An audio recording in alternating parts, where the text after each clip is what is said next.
What's going on, family? How we doing today? Listen, I just want to come on here to give a little background as to who I am and as to where I came from.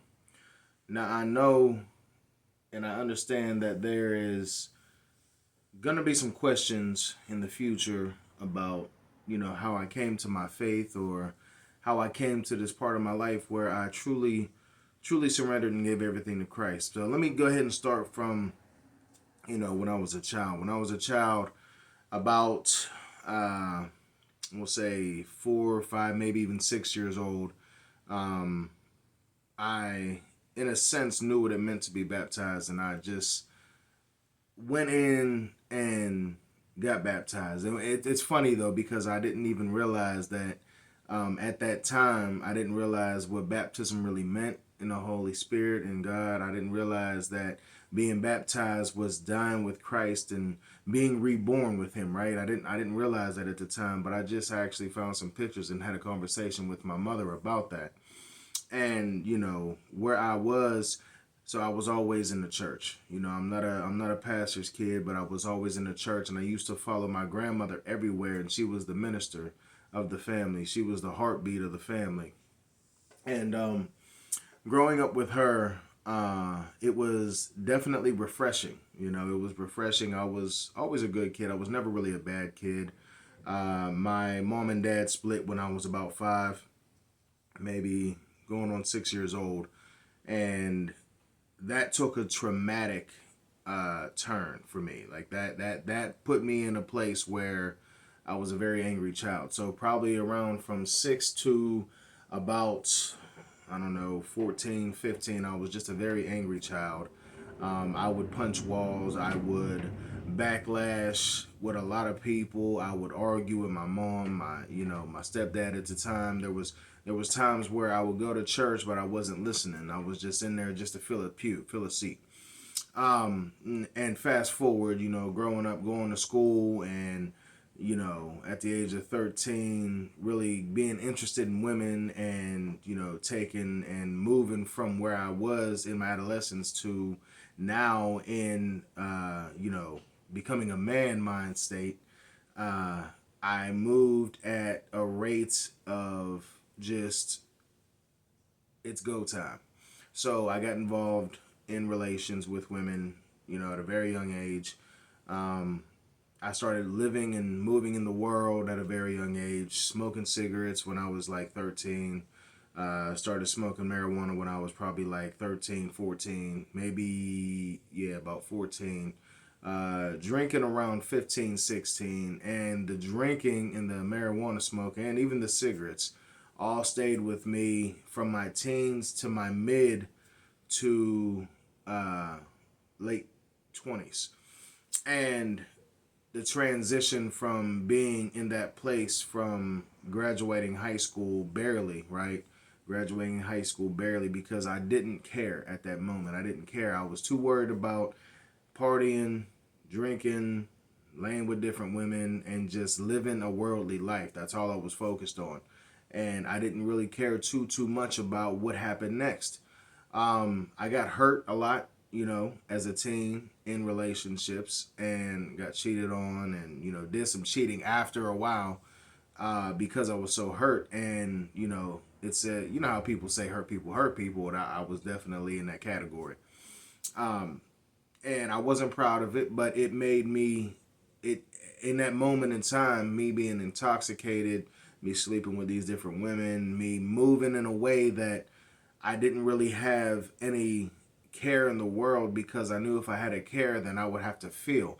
And so I didn't want to feel, so I would just keep drowning myself in marijuana, alcohol, relationships with different women, and just continuing to keep myself busy and not stop to pray, not stop to really move in a way that is going to be beneficial to my life. So I just kept moving in a way that was going to basically one day end my life.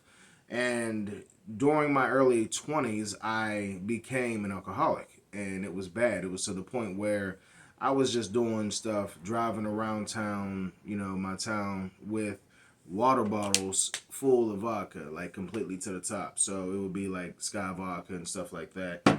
Um, And it was just, that was my everyday occurrence for at least 2 years of my 20s. I would do that. And that was just because, like I said, I was hurt with relationships and I didn't want to feel anything. And I thought that, you know, I can have the fun I need to have now, and maybe one day it'll be over, and I won't have to feel what I'm feeling.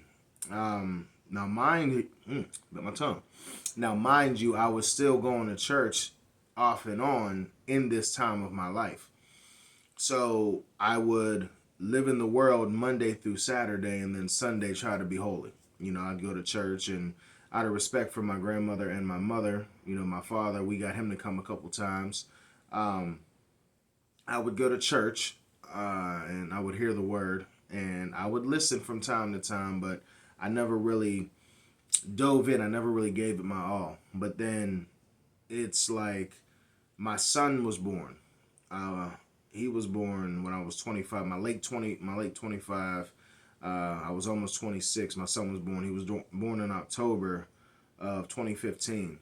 And when he was born, 2 months before he was born, I quit smoking cigarettes, I quit drinking alcohol, and I quit smoking weed. The weed actually stopped like maybe 3 months, 4 months before my son was born.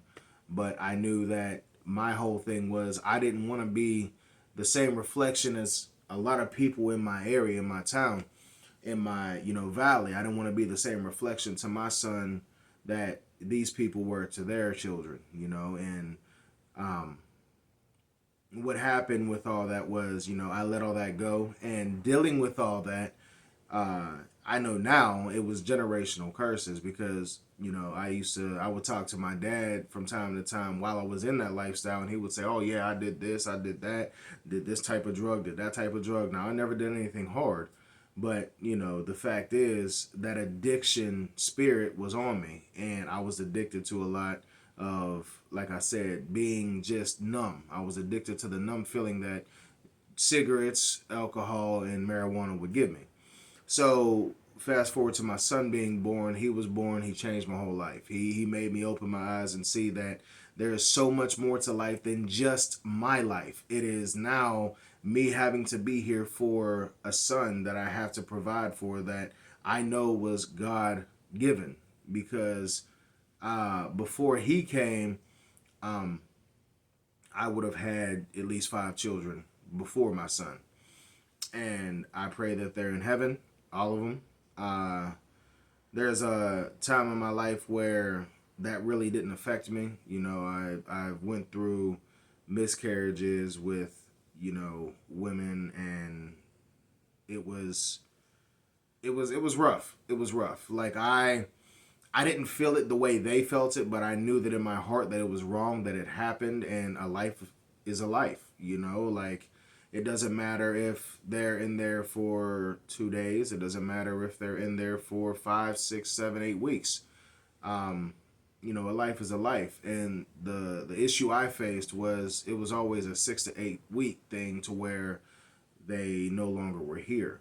And I'm not sure, I can't remember how. I think it's 6 to 8 weeks. There's a heartbeat, and with that heartbeat, that means that there's life in that woman's body, that individual's body, and it's like it's just it's catastrophic. It's horrible, and over time I would pray, Father, please allow my kids to be in heaven. Please allow them to be there. Even though, like I said, my son was born and I was just starting to really try to come to grips with my faith and really be in my faith. This was where I was at as, as a man now with a child and in a relationship that really wasn't the most stable. So I put myself in position to go ahead and just be this best dad ever. Just do everything I can to make sure my son knows that, dad's here. I'm going to do whatever I need to do. And this is going to work. Everything's going to work out. Unfortunately, me and my son's mother did not work out. And unfortunately, I say that is because, I never wanted my son to experience separation the way I did. And it took a bad turn, and regardless, there was a whole blessing with my son being born. He was the blessing in all this. So he changed my life. God knew I needed a change in my life, so he allowed my son to be born. Fast forward a little bit. Now I'm a father and I have a job and I'm taking care of the house and feeling like everything's going great. And then next thing I know, his mother leaves me after 2 years of us being 3 years of us having our son. And that was a catastrophic moment in my life. So I went from being a happy new father to being, now I'm going back into drinking. I didn't really get back into smoking weed or smoking cigarettes like that, but drinking was definitely a crutch for me. So I got back into that for about, another 2, 3 years. And then I went through a time where back in 2021, my grandmother, who I said at the beginning of the story was a minister of the family, and I followed her everywhere. That was my lady. I looked up to her so much. And she's who really introduced me into relationship with God. And the beginning of 2021, in January, my grandmother ended up giving me her prayer shawl, basically passing the mantle to me and being, like letting me loose, because I always used to go to her Thursday groups, like Bible studies that she would have every Thursday. And, there was maybe a handful she missed in 10 years, 12 years of her doing it. And it was to a point to where when she did this, I just broke down and cried so hard. And I didn't understand it, but I knew that it was definitely time for a change. It was time for another chapter in my life to open. So when this happened, I was in the process of getting into my first marriage, and she was actually going to marry us. And when this happened, I was ecstatic. And then June of that year, COVID was still around and it was at like its peak. June of that year, she winds up dying from COVID. We had all gotten sick in the church that she attended. At that time, we had all gotten sick. Me, my son, her, my pap jug, and the pastor of that church, and a couple of the congregation got sick. So it was like maybe 10 of us who really got sick. A couple people went to the hospital. Me and my son stayed home. He wound up catching it from me. So we was in quarantine for like 20 days. It was crazy. And at that time, I wasn't too stressed out. It was scary because I never had COVID. I never, I was used to be like, oh, I ain't worried about that. I'm cool. I ain't tripping. And but I wasn't really faith driven. I was just like, it's another cold. Okay, you know. But when I got it, it gave me a reality check, and I was like, wow, this is real, and this is just disturbing to me that I I caught this. So like it hurt for me to wear clothes. It hurt for me to touch like these little hairs on my head. It hurt for me to touch the little hairs. Like hurt.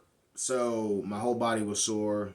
My breathing was erratic. It wasn't bad to the point where I had to be on a ventilator, but it was bad to the point where if I would move, if I would get up, I'd be, struggling to catch my breath. So I pretty much laid on the couch for like 2, 3 days. And then finally I got my breath back, finally got over it. And then, like I said, my son ended up catching it.